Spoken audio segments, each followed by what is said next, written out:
Yes, indeed, my goodness. Animated fun with the one and only Mr. Woody Woodpecker. Today at 5:15, it's Bob Holness with Blockbusters. That's the name of the game at 5:15. Now here's Tricia with news of the capital.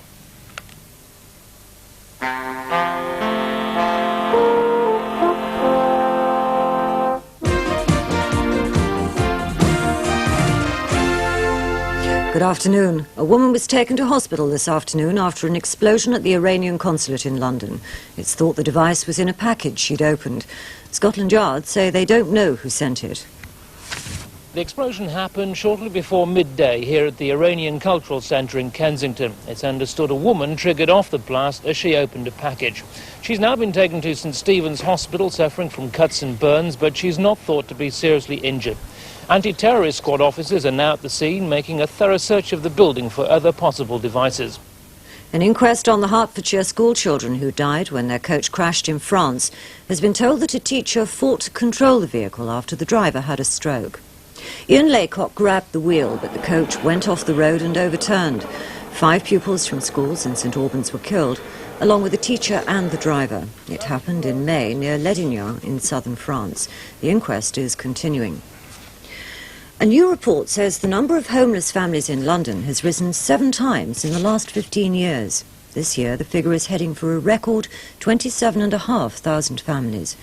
But the report for the GRC says the real figure is probably double that, because thousands of single people don't qualify for help under the Homeless Persons Act and have to sleep rough or in hostels.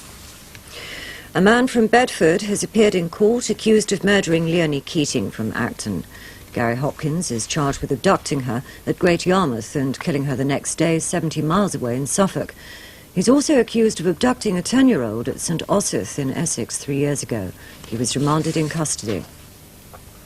A strike by civil servants has shut all but a handful of social security offices in the southern half of the Thames area. They're protesting at staff cuts and say the benefits system is on the verge of collapse. An inquiry has begun to decide if the helicopter link between Gatwick and Heathrow airports can continue despite major opposition. The government say the present service must end in February when the M25 motorway is complete. British Caledonian have put forward 2 new flight paths, but opponents say helicopters are too noisy. That's it for now. Join us again at 6.